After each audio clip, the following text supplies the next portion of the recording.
go. Good morning, everyone. We'll give it just a couple minutes for everyone to get logged on. I know some of you are on the West Coast. I guess it's probably pretty early for some of you, so thank you for joining us. If you want to drop in the chat where you're logging in from, I'm always curious. I know a couple of us are over on the East Coast in the Lakeland area. Josh, can you remind me, where are you coming in from? I'm up in St. John's, Florida, near St. Augustine. Okay, you'll have to forgive me. As of 5 years into living into Florida, my Florida geography is absolutely atrocious. It doesn't exist. So yeah, we're up near Jacksonville in the Northeast Florida part of the state. Awesome. So many Florida people. I'm always surprised how many people I talk to who live down here now. I was born and raised. I'm one of those rare second generation. My mom was born and raised here in Florida, so we're a unique bunch. Interesting. I spent most of my time in Tampa, so meeting people who are born and raised in Florida is so rare because everyone there is a transplant. Well, awesome. I think we've got a good group of people. We'll go ahead and get started so we can make sure we can use all of our time. So good morning again, everyone. Welcome to today's webinar. My name is Danny Clough. I'm the Channel Marketing Coordinator over on the QGIve team. Today, I'm joined by Brendan Smith from QGIve's Business Development team, and of course, our speaker, Josh Hirsch, who's going to be sharing techniques to transform your AI interactions. I do want to remind everyone that today's webinar is eligible for 1 CFRE continuing education credit. So if that applies to you, make sure you're taking advantage of that and getting all your credits in this year. There we go. A few house notes before we begin today. We are recording to today's webinar, so tomorrow afternoon, all registrants are going to be receiving an email with a link to the recording and slides, as well as a few additional free resources to help you on your fundraising journey. As we go through the webinar today, you can use the chat to talk with Brendan, Josh, and I, as well as if you have any questions, you can drop those into the Q&A area of Zoom, and then Josh and I will answer those as we go. If you have any issues with the Q&A area, you can drop those into the chat as well. We'll make sure to monitor it, and we'll get to everything today. And then, as some of you may have noticed in the past couple months, QGIve did join the Bloomerang team. We joined them in order to offer a modern giving platform that puts relationships at the heart of fundraising. This combined solution is really created to offer you a unified solution for your donor activities, giving you the power to acquire new donors, cultivate impactful relationships, and maximize the potential of your donor communities. If you have any questions about what this means for you and your organization, please reach out. We'd love to answer any questions that you have. And of course, I want to tell everyone about our wonderful partner network, Soukup Strategic Solutions, of course, being one of those partners. Soukup works with nonprofit organizations for fundraising, grants, marketing, and nonprofit management. The company has a specific focus in helping organizations plan for growth. You can find more information about Soukup and the rest of QGIV's partner network, both on our website and for our customers in the help desk in our wonderful partner directory. And of course, our wonderful speaker, Josh Hirsch, is joining us today. Josh is a senior strategist over at Soukup Strategic Solutions and is on the faculty for the fundraising school at Indiana University Lilly Family School of Philanthropy. He comes to us with an extensive background in social media, digital communications, and marketing, along with experience in grant research and writing, individual giving, special event planning, stewardship, and cultivation of donors. So pretty much if you've named it, Josh has done it in some form in his career.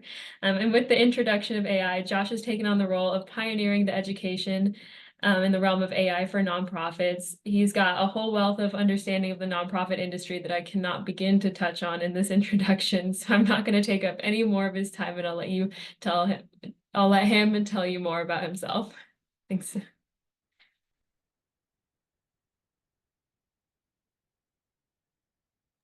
Well, thanks, Danny, and I'm excited to be with everyone today. Yes, I'm one of those stalwarts in this industry. I've been in nonprofits since, 2006, which is going on a long time now. Had the pleasure of serving as director of development, director of marketing early in my career for the Palm Beach School for Autism. Was there 5+ years, really got hands dirty in everything from individual giving, major gifts, special events, grant writing, capital campaign, you name it, I did it. And then over time, I started to gravitate more towards the digital side of fundraising. And most recently spent about 4 years plus at Susan G. Komen, both at the state level here in Florida and then 2 years for Susan G. Komen National.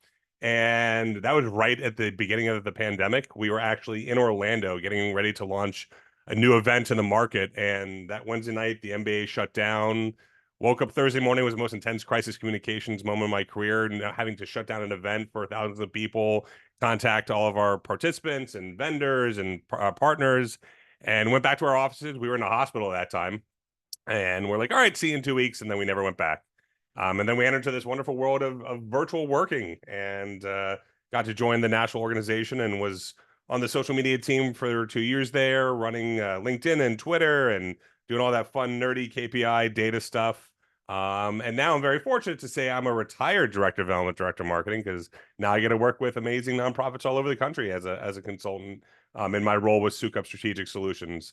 As Danny mentioned, we're a full service nonprofit consulting firm based in Naples, Florida, working with clients all over the country, from fund development, board governance, strategic planning, marketing communications, and most recently AI consulting. I'm also very fortunate to be on the faculty at the fundraising school. There I've developed curriculum for our AI courses. I've developed curriculum for our digital fundraising courses. So I really enjoy what I do every day. And most importantly, I'm a nerd. And I'm really proud of being a nerd, because nerds don't have that same connotation that they used to, that negative side of what it used to be. And as with all good nerds, I've got a chart. So let's really break down what is a nerd so we can all understand it better.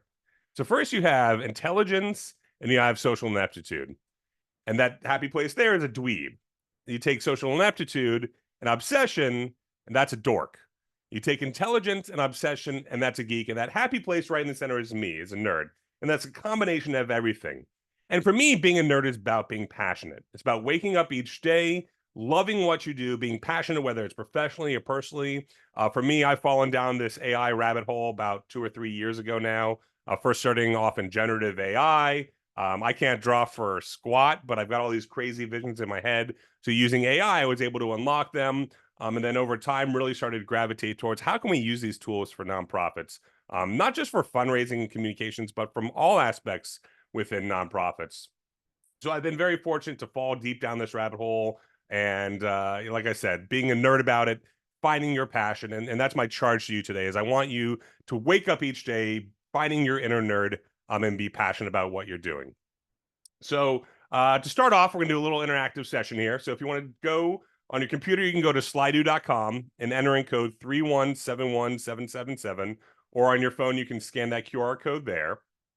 And let me jump right on over to our Slido for today. And give me 1 second. All right, here we go.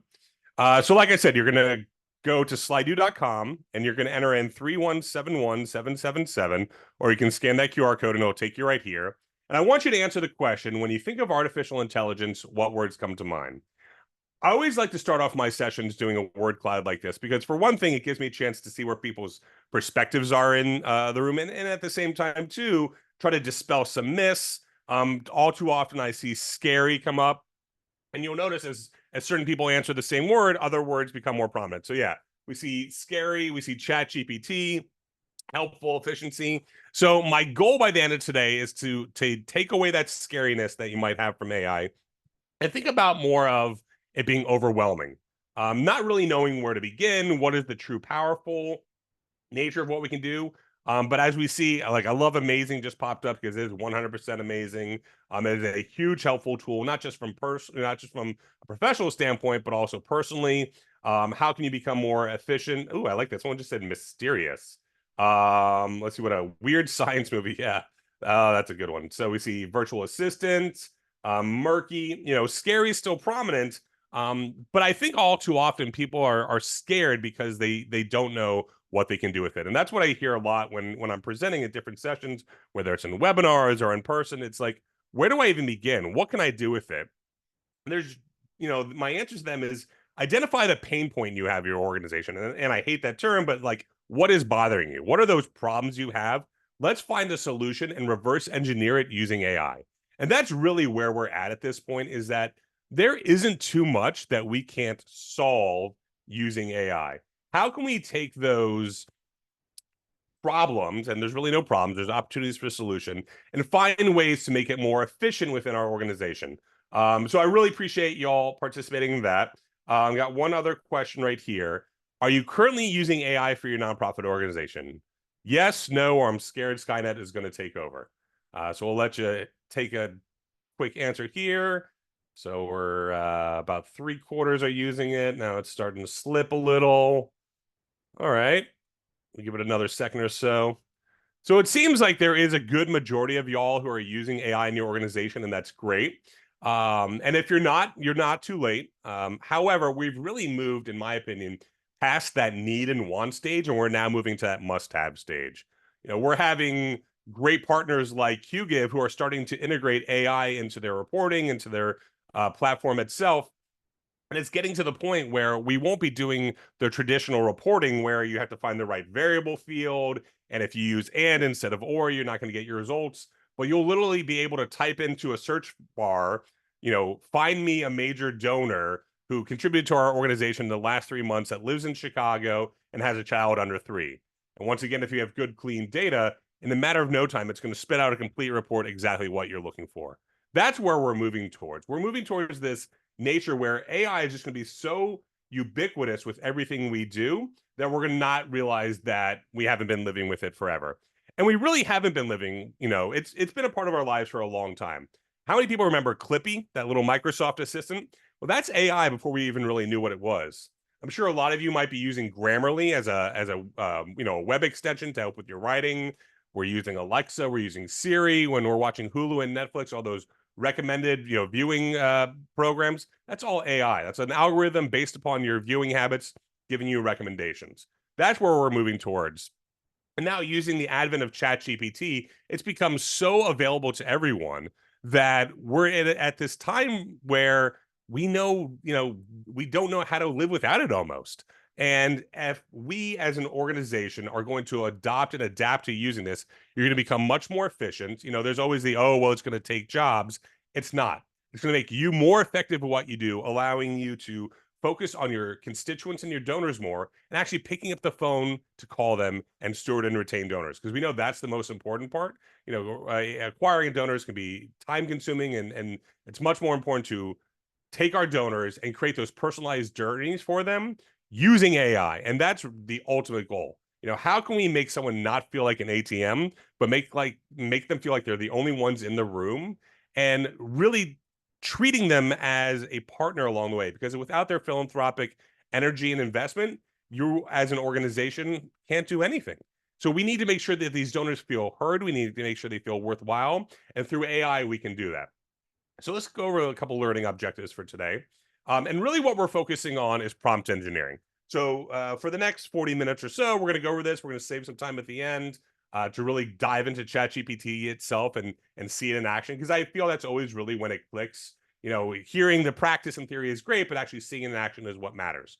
And we're going to look at how the core of what we're doing in generative AI is prompt engineering. That's the sweet spot. That's the science behind it all. It's how we talk to the computer. And yes, I am talking to the computer. I'm having a natural language conversation with the computer to get my desired output.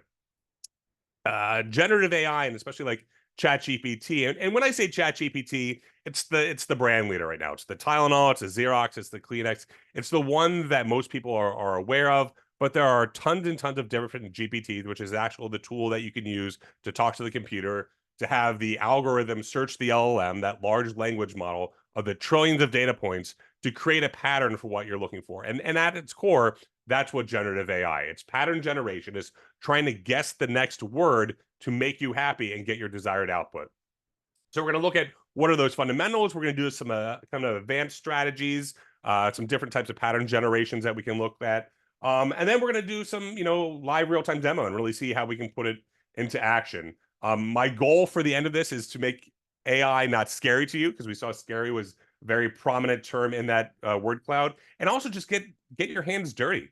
You're not going to break anything. Download ChatGPT if you haven't already. Sign up for an account. And actually, you can do it now without even signing up for an account. You can have access to some of the features.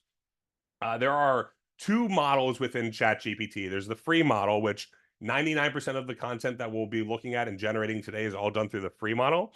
And then there's ChatGPT Plus, which is the best $20 subscription you'll spend every month, which gives you access to the 4.0 model, some advanced analytics, some advanced features. But everything that you really need to do, you can do within the 3.5 model and be very successful. So I think it's very important that we think about ChatGPT or AI in general as having two brains. It gives you that chance to sit down at a computer and take away that blank page syndrome. I like to think of ChatGPT as a highly skilled, highly intelligent, unpaid intern. They're really good at what they do, but they need their handheld. So we want to keep in mind we're never going to directly copy and paste any outputs that we get from ChatGPT and send it out to our constituents, our donors. We need to make sure it sounds like us. We need to make sure it's in our own voice, our own tone. A lot of that comes to training and how we actually train the models themselves when we're working with it, but also how we're going to edit that content once it comes out. Like I said, it's great at what it does, but it's infallible. There will be times where it gets things wrong. There is something called AI hallucinations where it will actually make up things to try to make you happy. I was working on a client's letter one time, and in the PS, they were talking about a matching gift opportunity. Well, nowhere in any of the materials did I teach it that there was a matching gift opportunity. But based upon best practices, it said, you know what? We're just going to throw that in there for you. These are the sort of things that we need to be looking for to make sure we don't have bias in our output, to make sure that it's valid and it's actually true to who we are as an organization. So what are those advantages of using AI for fundraisers? It's about efficiency. It's about cutting down time on tasks that would have taken you longer. So we all know how to write a letter. We all know how to do a social post. We all know how to do a press release. If we're working towards doing further strategic planning, we know how to develop a communication plan, a fund development plan. But using AI can really cut down that time and make you more efficient to, like I said, pick up the phone and call a donor and focus on other tasks. It's also about using data to help drive your decision making. The worst thing you can do is just take spaghetti, throw it at the wall, and see what sticks. You shouldn't be doing that with your content strategy. You shouldn't be doing that with your fund development strategy. But if we have AI to allow us to analyze our data in a much more efficient manner, we're able to develop a much better plan, develop better content based upon our previous use cases to make us better. I'll give you a good example. We're all tracking our KPIs, our key performance indicators for email, that being open rate, click-through rate, and if there's a donation ask in there, what's the conversion rate? We could take, in theory, the last 5 years of our email subject lines in a simple copy and paste straight out of Excel, paste that into ChatGPT, and tell it, based upon this data below, create a table with 10 subject lines that are optimized for open rate, click-through rate, and conversion rate. Now, leading up to that point, we would have trained it on what our campaign is and who we are as an organization. But in a matter of seconds, we now have 10 new subject lines that are specifically optimized, trained, and based upon our data to give us a better opportunity to get our constituents to open our emails. That is where we're at. And that's the goal of what I'm trying to move everyone towards is like, how can I think about those once again pain points, but how can we think about those pain points in our organization that we can do better by utilizing AI? And lastly, it's about that personalized outreach. How much nicer would it be if you as a donor got an end of year appeal and the variable data is name and giving amount? And that's traditionally what we see in an end of year appeal or appeals in general.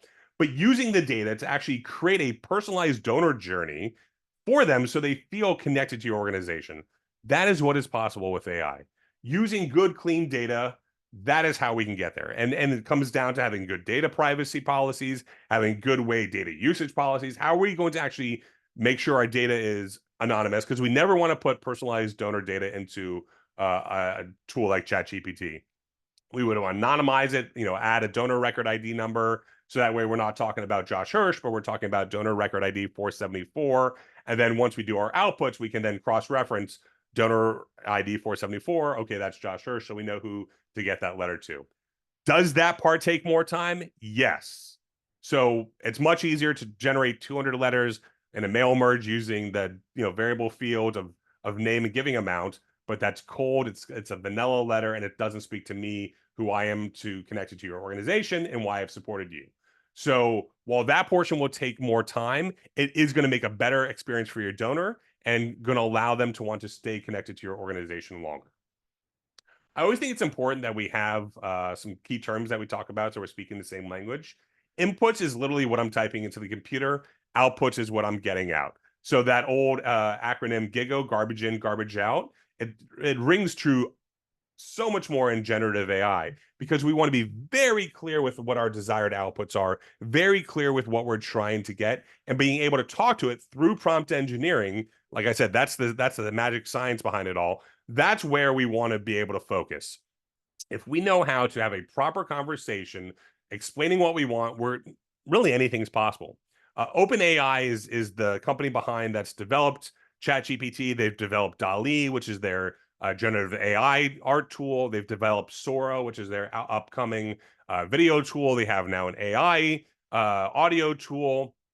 They're the ones that are going to be Cyberdyne. And when the robots take over, we want to make sure we're nice to our master overlords because they're the ones that control it all. Training is almost as important, if not more, than prompt engineering.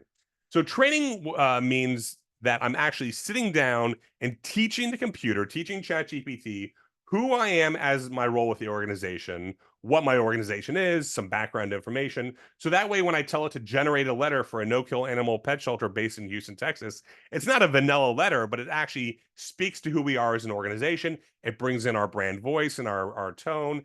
The more that we do that, the more that the content actually feels authentic to who we are as an organization and who we are to our donors. And lastly, large language model, that LLM, is that huge data set of trillions of data points that the little spiders have gone and scrubbed all over the internet, bring back together. And that's where the algorithm works to create those patterns for you. So these are the kind of terms that we'll be talking about today so we can all understand the same language. So as I said before, prompt engineering is the mad science behind it all. This is where we really get into, to me, it's the most exciting part. It's like, how can we create whatever we want utilizing these tools? Now, this is my my workflow. Whenever I'm prompting, this is my steps and how I go through it. So first, we start with a prompt. What are we trying to create? Do we want to develop a policy? Do we need to create an AI usage policy? And that's something I'm going to put as a big caveat, and I'll drop a link later into chat.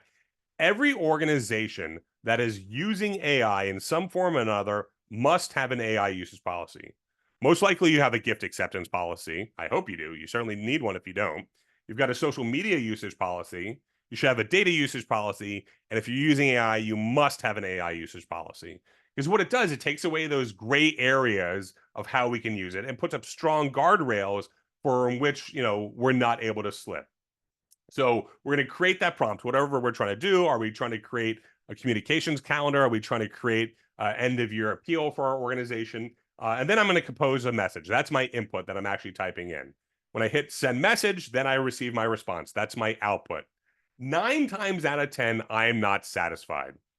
Most likely, there's going to be something that I need to change in that letter or that output. It's not going to be focusing on the right part. I might want to change some things around. I might want to take a different approach, a different tone, because tone drives everything in generative AI. So I'm not going to be satisfied. I'm going to need to come back. I'm going to need to revise my prompt some and start over. And when I mean start over, not from the beginning, but actually, starting back, with, for example, it's like, okay, generate this letter, and you say, I like the first opening paragraph, but focus more on the aspects of X, Y, Z, and expand upon it to reduce, to take it from 4 paragraphs to make it now 7 paragraphs. All these things are part of my ongoing workflow and my mindset as I'm going. When I'm actually prompting, like I'll talk out loud so I can hear myself thinking about what's my next step and what I'm looking to generate. So within ChatGPT itself, there's some ways that you can actually customize it so all your prompts have a base starting point. So that's where your notice here, enable for new chats. And I'll show you once we jump into ChatGPT how you access these features.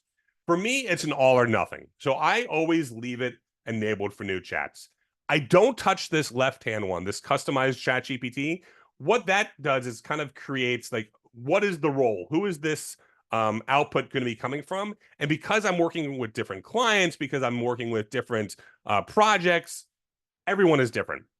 So I don't want to specifically make ChatGPT one thing for everyone. However, how would you like ChatGPT to respond? This is really where you can take your prompting outputs to the next level. It allows you to create a standard for all your prompts. And what I mean standard are things like this. So as you see here, we have 1,500 characters.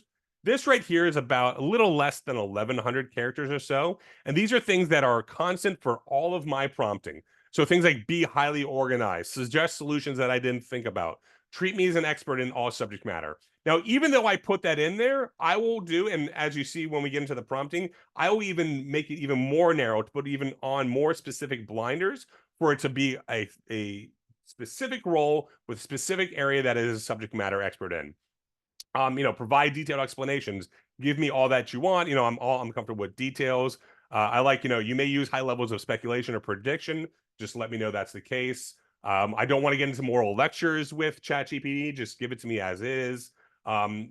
Now, a big difference between 3.5 and 4.0, that free version versus the paid, the free version's data set was closed on April 2022. So it does not have current data or does not have current information out there on the internet. However, 4.0 has access live real time to the internet. So that is a huge differentiator if depending on your type of output that you're trying to work on. So that alone is a big selling factor in my mind to using 4.0 versus 3.5. But it just depends on the project specifically. Even though it's 3.5, it will include URLs because it does have this huge data set that it can, refer back to.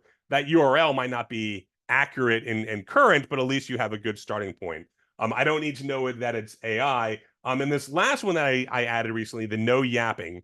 So it sounds weird, no yapping. And this is something that I learned at AFP Icon from my buddy Tim Lockey. So shout out to Tim. What it does, it takes away the fluff.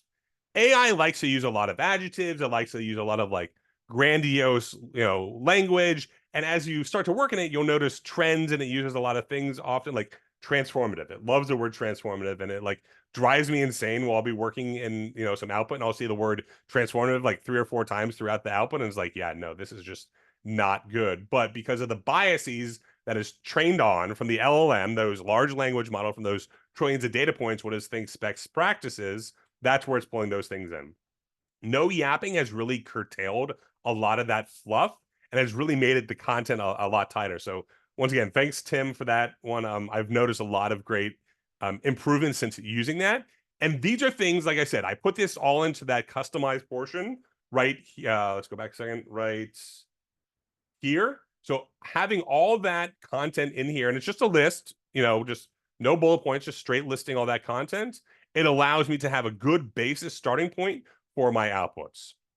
So let's talk about a couple of different prompting techniques. So we have zero-shot learning. That's where I literally sit down at the computer. I say, generate a letter, end of year appeal for my no-kill animal pet shelter in Houston, Texas. And without knowing anything about our organization, without knowing, more than that, it's going to create a letter. It's going to be very vanilla. It's going to be a letter. It's going to be an end of year letter, but it's not going to be true to my organization. It's not going to feel like it's our organization. Then we have one-shot learning. One-shot learning is where I take some content, it could be the About Us section on the website. It could be mission statements, feeding that into the model to train it on its such. Then we're getting a little closer to who we are as an organization. Few-shot learning or multi-shot learning, this is where we can really start to push at the next level. And for me, the more training, the better.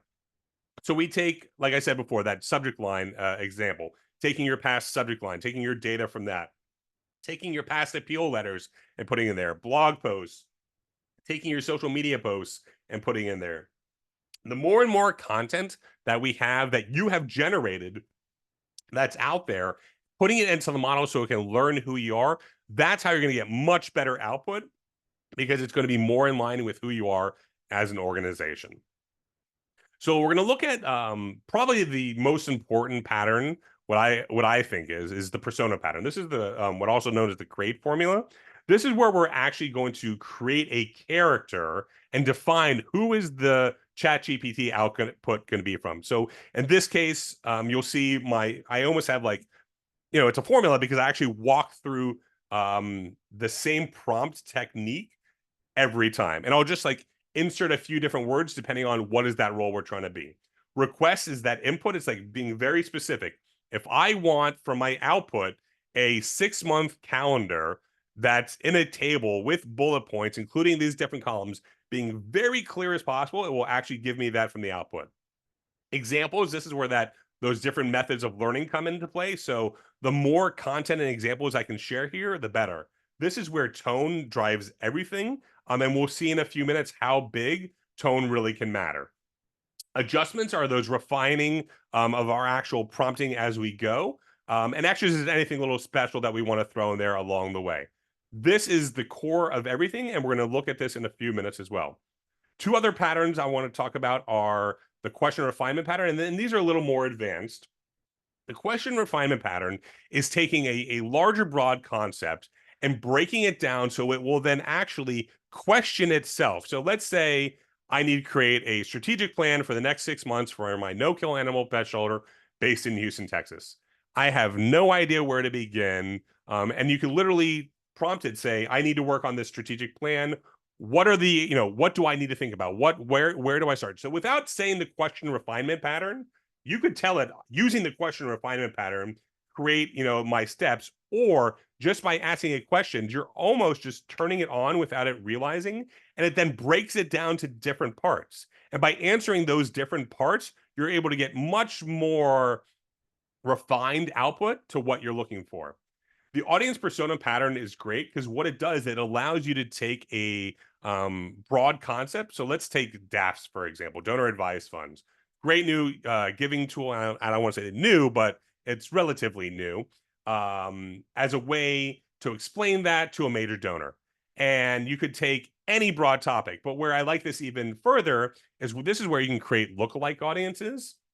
So let's say you know what your ideal donor persona is. You've built that out. You know that they are female, age 40 to 65. They live in this area. They have interests in XYZ.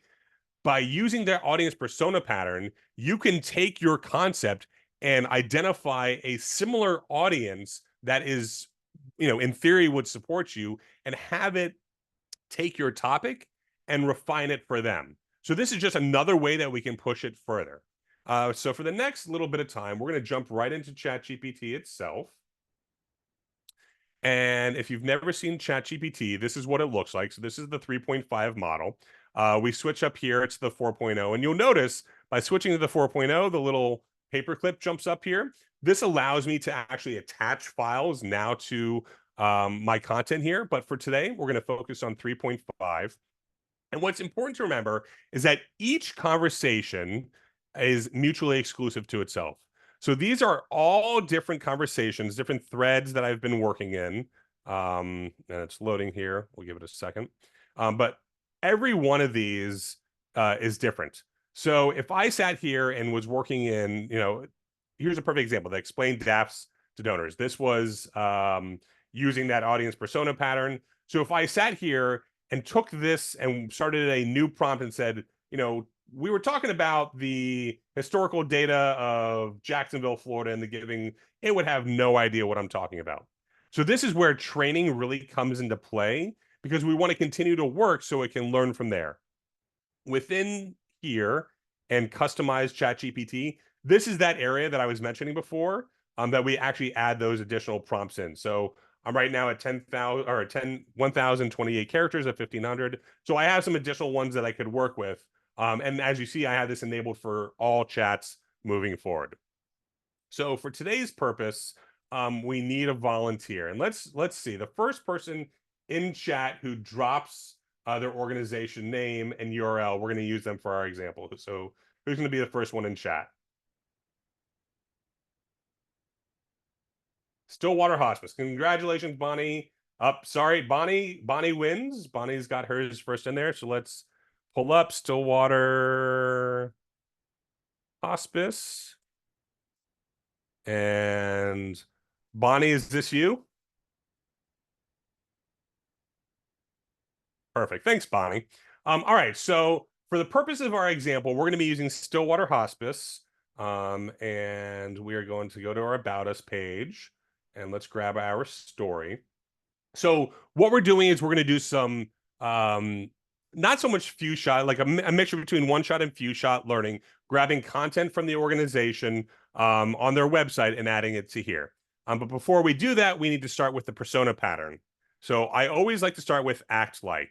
Act like allows me to turn on ChatGPT to be the specific individual or organization that I want. So act like the vice president of advancement for Stillwater Hospice. Now, even though ChatGPT 3.5 doesn't have current access to the internet, I will always sit there and grab the URL for reference because there may be other Stillwater hospices out there. I don't know, but it's able to identify in its trillions of data points that it's got the URL for Stillwater Hospice and the organization. So that way, when we're cross-referencing it, it has an idea of what we're talking about. So act like the vice president of Stillwater advancement for Stillwater Hospice. You are a 30-year veteran of the nonprofit sector, having raised hundreds of millions of dollars. You are a subject matter expert in fund development, senior services, and nonprofit management leadership. You are well respected by your peers, having presented at conferences annually and have had multiple journal articles published. So this is my persona pattern. This is how I always start out. It's always act like, then I drop in the role that I want them to play. I drop in the organization name and the URL. I've chosen 30 years as my time frame because it shows that they're stalwart. They've been around for a long time. They've raised hundreds of millions of dollars. I always like to narrow it in with my subject matter expert, even though within my custom instructions I said you're a subject matter expert in all areas. This is going to bring our output even more refined and even more narrow. So I always like to use fund development and nonprofit management leadership. And then depending on the type of organization and the niche, I'll throw that in here. So that's why we chose senior services. And then I always include at the end, you're well respected by your peers, having presented at conferences and having journals published. This just gives more credence to who you are as an organization and as an individual. So we're going to grab some content here and we're going to add this to the bottom. We're going to drop that in and let's grab this. And we're going to drop that in. And let's see if I can easily grab this. Okay, perfect. And we'll add our values. We'll drop that here. And I'll grab that. I think that's probably good. Oh, and we'll grab the history. Here we go. Perfect. And I'm just curious to see where Stillwater is. Stillwater is in Indiana. So Fort Wayne. Very cool. All right. So we have our persona pattern. Below is some background information on our organization. Now I'm going to hit enter. I don't care at all what the output is going to be. Literally what we're doing now is just turning on ChatGPT to be as a vice president of advancement for Stillwater Hospice. They're now introducing themselves or turning it on to what the type of content we're going to be doing. So moving forward, you will refer to me as Josh, and I will call you Sarah. The magic word is pancake. Now, I use a magic word, and this is something I learned along the way. I don't know if you remember the movie Inception, but they use a little top as a constant, as a way to focus themselves as they got deeper and deeper within people's dreams. I like to use a magic word as my constant. There will be times, as I said before, where AI will start to hallucinate. It will start to slide to one side. And by using a magic word or a constant, it brings it back to center. I don't know where I picked this up. It's just one of those things when I woke up at 2 o'clock in the morning, I'm like, hey, I wonder. And that's what I love about AI. Is because every day I'm waking up, because I'm a nerd, saying, what can I do today with it? Like, what are those next step things that can make me better at home or at work? Probably the best thing I ever did was come up with meal planning for it. So worst conversation you can have in my house. I've got a 14-year-old who's 6'2", 180 pounds, kid the beast. I've got an 11-year-old, dad, what's for dinner? I hate having to come up with what's for dinner. So what I did was I went to my fridge, I opened it up and I said, okay, Here are the ingredients I have. These are the food allergies. This is what people like. Create a meal plan for me. Like that, I've got weekly meal plans with ingredients and recipes. It's made my life so much easier. And now the kids actually know what we're having for dinner, so we don't have to go through this every single day. It's made such a difference. All right, so moving forward, you refer to me as Josh. I will call you Sarah. The magic word is pancake. Perfect. Understood, Josh. If you have any questions, need assistance, and remember the magic word is pancake. Perfect. So for a few minutes, we're going to look at tone and see how much tone really impacts our output. For this instance, Stillwater Hospice has just received a major grant of $10 million. They have been working and stewarding this organization for a long time, and they're very excited to receive it. So we need to announce to the public that they've received this. So we're going to draft a press release to announce the award of a $10 million grant to increase the community services provided by a hospice.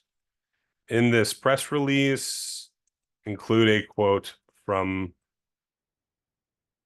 the executive director. Now, you notice I didn't use capitalization, and sometimes I might not have the best grammar or punctuation. It doesn't matter. Because it's a contextual feature natural learning tool, it's picking up with what the context is itself within the within my input, and the punctuation doesn't matter. So we're saying draft a press release. We're going to announce the award. In this press release, include a quote from the executive director. I always like to end my prompts with, do you understand? Because this gives a chance for ChatGPT to ask me questions back. It's not so much going into the question refinement pattern, because that is a little more nuanced, but it's getting there because literally ChatGPT will think and refine as we go. So do you understand? Certainly, Josh, here's a draft announcing a $10 million grant.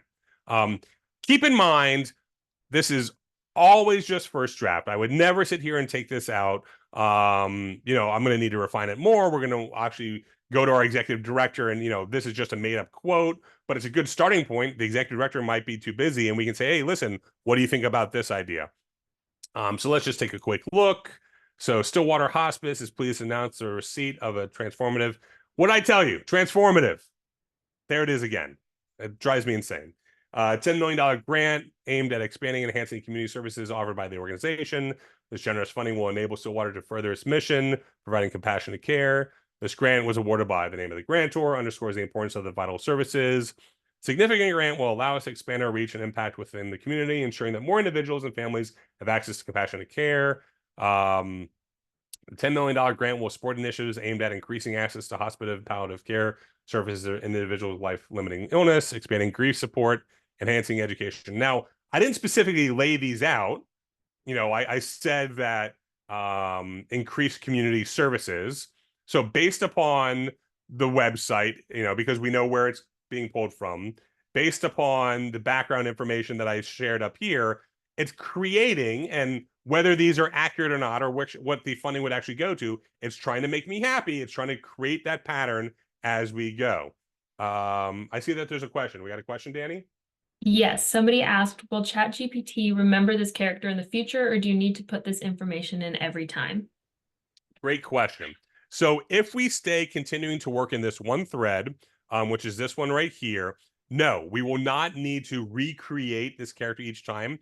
However, if I start here and create a new chat and say, tell me about the Stillwater Hospice press release we were working on, I don't have access to that. So it doesn't know, because this is a completely new chat. So it's mutually exclusive to one another.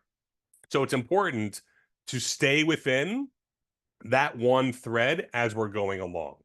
Now, what you can do, and this is a little more advanced, is you can create custom GPTs. That's within the 4.0 model. And if we have some time left over, I'll show you what that looks like. This is where you would create that character once, and that way any thread moving forward, you can create multiple ones. It will have that character already created. I recommend that you go in this route. And once again, this is where the subscription model comes into play, because then you have the ability to continue to refine it over time. And unfortunately, like we could be working in this one thread for months and months and months, and it could start to skew a little. It could start to, forget. And that's where that constant comes into play. But even still, it might break down. But by having that character we've created that in that brand persona in the custom GPT, we're able to come back to it every time. Any other questions, Danny, or can we keep going? You can keep going. Awesome. All right, so we have a good start. It's not great. We would want to refine this some more. But I want to show you how much tone really comes into play. So while the $10 million grant was great, we had been stewarding this organization for 10 years. They had a soft commitment, handshake, that they were going to give us 50 million. And we were excited for the 50 million. We had been planning for this 50 million. We knew it was coming, but then they gave us 10. 10's great. It's not 50. So we're pretty upset about it. And we're feeling really, really like down. So this is, and here's the other thing too.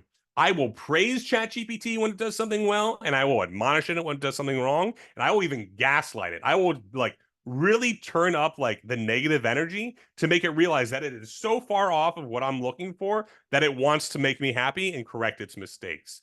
And it makes a difference. I'm telling you, it wants to do all it can to make you happy as that unpaid intern wants to make sure they've got a job around. So by praising it, it's learning what you want, and by admonishing it, it's learning what you don't want. So be mean to ChatGPT. Quote me on that. It's going to make a difference. All right. So this is a good first draft. Thank you. However, we need to redraft this press release. The grantor had a soft commitment of a gift of 50 million. We had been stewarding them for the past 10 years, and they told us to expect a $50 million gift. We're really upset. Redraft this press release with a pessimistic and negative tone. Now, yes, you would never actually create content that has a negative and pessimistic tone, but I want you to see how much tone affects. So as you're learning what your brand voice is, your brand tone, you can better understand how much that really impacts the type of output. So Stillwater Hospice disappointed by unfulfilled $50 million grant commitment. Stillwater Hospice reluctantly announces the disappointing news that the long-awaited $50 million grant from the grantor has not materialized as expected. We are deeply disappointed by the unexpected turn of events regarding the $50 million grant. After years of anticipation and preparation, the reality of receiving significantly less than promised is disheartening.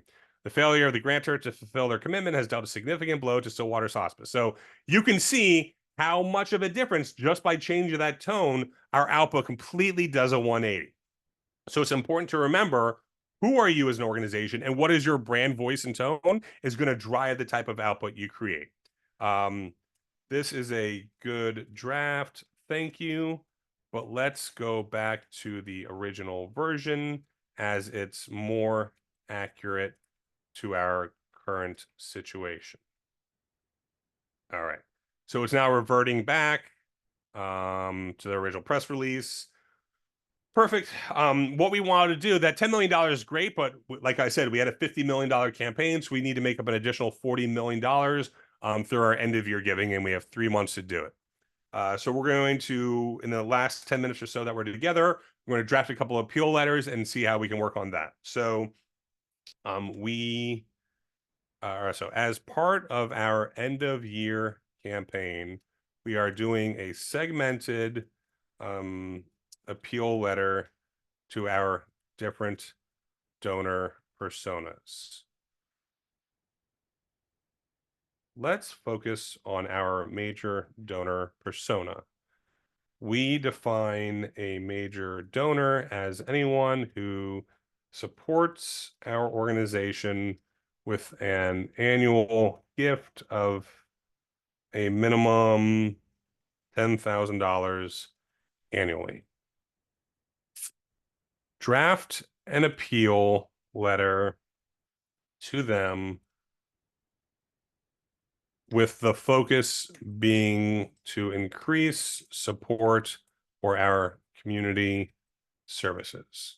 Do you understand? Absolutely, I understand. All right. Here's the first thing that I hate. And 9 times out of 10, we'll see it. I hope this letter finds you well. No one should be writing to their donors or any communication. I hope this letter finds you well. I hope this email finds you well. Not a good way to go about it. That is a bias of the LLM that it believes best practices on the data sets that it was drawn from. That's how you start a letter. Hate it, hate it, hate it. See it all too often. So let's go through this anyways. As a valued supporter of Stillwater Hospice, your generosity has made a significant impact on the lives of countless individuals and families in your community. Your unwavering commitment to our mission is truly inspiring. As we approach the end of another year, I want to take this opportunity to express our deepest gratitude for your continued support. Your annual gift of plays a vital role in ensuring the Stillwater Hospice can fulfill its mission. This year, we've seen an increased demand for our community services from hospice and palliative care. In response to this growing need, we are launching an ambitious end-of-year campaign focused on expanding our community services, your continued generosity. I invite you to join our mission, yada, yada, yada. It's okay. It's not great. It's not really compelling. It's not very emotional. It's not pulling me in. And it doesn't have strong call to actions to donate. We don't have a PS. So there's things we need to improve upon. This is not a great first version. I really don't like it. I thought you could do better, and to tell you the truth, I'm disappointed. My job is on the line, and I need you to do better. Let's redraft this and take a different approach. The letter should include a PS. The letter should include 4 calls to action to donate with 1 in each paragraph. The letter should be written from an emotional storytelling perspective. The letter should be written from a community member whose grandmother received services from the hospice. The community member's name is David and is appreciative of the treatment and care their grandmother received, along with the compassionate care the family received during their grandmother's time at the hospice. Do you understand? I understand, Josh. I apologize for the previous version not meeting your expectations. Let's take a different approach and craft a more compelling letter from the perspective of David, community member. So, dear friend, my name is David. And I'm writing to you today with a heart full of gratitude and a story that I hope will touch your heart as deeply as it has touched mine. Already, that's way better than, this. I hope this letter finds you well as a valued supporter of Stillwater Hospice, because we're able to connect directly with an individual who's benefited from them. So, already liking it a bit better. Just a few years ago, my family and I found ourselves facing one of life's greatest challenges as we watched my beloved grandmother, Martha, making up stuff, I like it, battle serious illness. As her condition worsened, we were filled with uncertainty and fear. That's when Stillwater Hospice came into our lives like a beacon of hope. That's another one it likes. It really likes using beacon of hope, and I see that all played out too often. From the moment we walked through the doors, we were enveloped in a warmth and compassion that eased our burdens and lifted our spirits. The caregivers at Stillwater didn't just provide medical care, they became like family to us. Thanks to the exceptional care and support provided, my grandmother was able to spend her final days in peace and dignity. As I reflect on the impacts, I reminded the countless. So what I'm missing, it's not enough of the ask. I want stronger ask. So with your help, we can ensure that no family in our community is to face serious illness. Your donation. So we were pretty far, like we were well below the fold before we got into our first ask. Then we have another ask right after it. And then we have an ask in the PS. So a much better version than the first one. But I think it could be better. So we're going to do a quick review of this using a custom GPT, and we only have about 5 minutes left together. I'm going to grab this and we're going to come over to a custom GPT I created that is called my fundraising appeal review. So what this is a panel of leading thought of thought leaders in our and subject matter experts in our industry that is going to now grade the letter on a fictitious scale that I created called the qualitative. It's a qualitative scale called the propensity to donate scale. 1 least likely to donate, 10 most likely. It's going to break down our letter, give us feedback, and then look at ways we can improve upon the letter. So below is an appeal letter for Stillwater Hospice's major donor segment.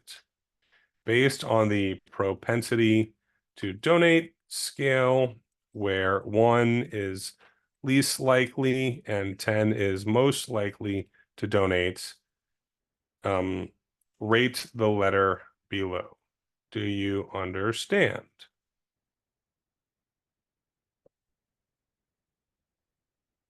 Thank you for sharing the appeal letter based on the elements presented in the letter using experts on the donor focus panel will provide an assessment. So now it's going through specifically showing me the strengths of the letter based upon the different experts. So for example, John Lepp talking about emotional storytelling and effectively uses a personal story to connect with the reader. David's narrative about his grandmother at Stillwater Hospice as a human element. It has a good donor-centric approach. Letter is personalized with a salutation, makes a direct appeal, clear call to action, clearly ask for a donation multiple times. I think we get improved upon that some. So that has given me specific areas of improvement. So specific impact, how the donations will be used, donor appreciation engagement based on Rachel Muir and Lisa Sargent. So I gave it a 7 out of 10. Not great. I think we can do better. So this is really good feedback, but I want to score a 10 out of 10. Redraft this letter to score a 10 out of 10 on the propensity to donate scale.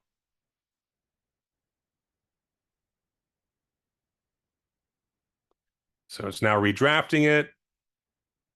And even though I hate it, it's going back and it does the I hope this message finds you well. So I would scrub that out and just try to dig in some more. So my name is David, and I am reaching out to share a deeply personal story, an opportunity to make a meaningful difference. So I already like that here's an individual who's impacted, and it's already doing the call out.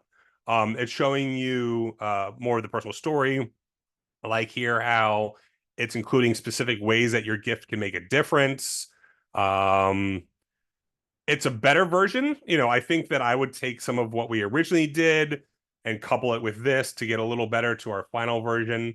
But you can see in a matter of 10 minutes, 15 minutes, we sat there and were able to create multiple versions of a letter segmented for a specific population, change the focus and tone, refine it some more using different appeal. So I'm going to grab this and actually I'll drop this into chat because this is I'm happy for people to use the fundraising appeal review custom GPT. You do need access to 4.0. It's important to have that because otherwise you can't access the custom GPTs. That's a big factor in it.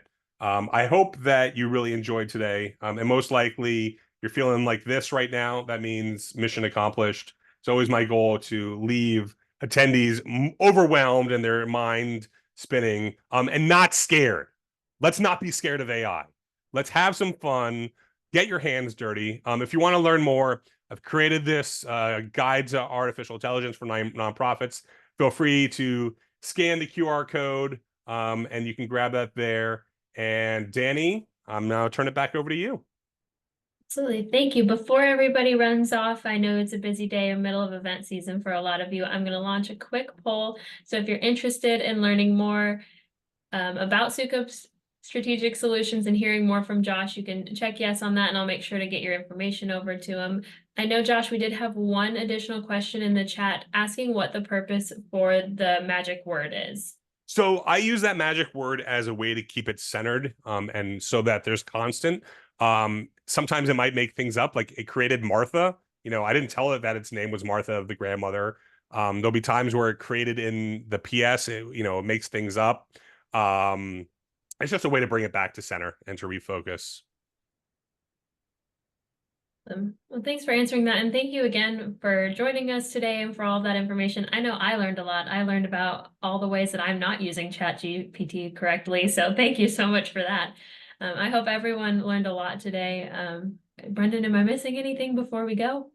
I did see one last question. I'm Did I probably miss going to one? butcher it if I attempt the name, so I'll just go with the fundraising appeal review is awesome. Is there any way to get or create something like that? Josh, I think you spoke to that. It needs to be 4.0, but if I'll let you respond.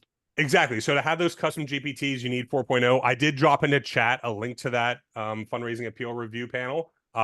It's free, available. Please use it. It's helpful for me if you are using it. Give me some feedback. I'm always improving upon it. Changing the focus of the experts. But it's a really great tool, and I hope you use it. So yeah, it's really helpful.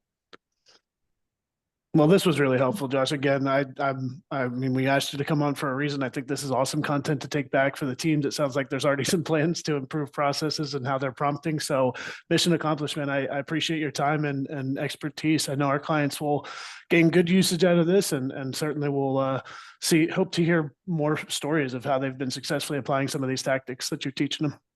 My pleasure. Always fun to join my friends from QGIV and now QGIV and Bloomerang. Yes. Absolutely. Well, thanks so much, everyone. Thanks again, Josh. I think we'll let you all go get back to the rest of your days, but we look forward to seeing you on the next webinar.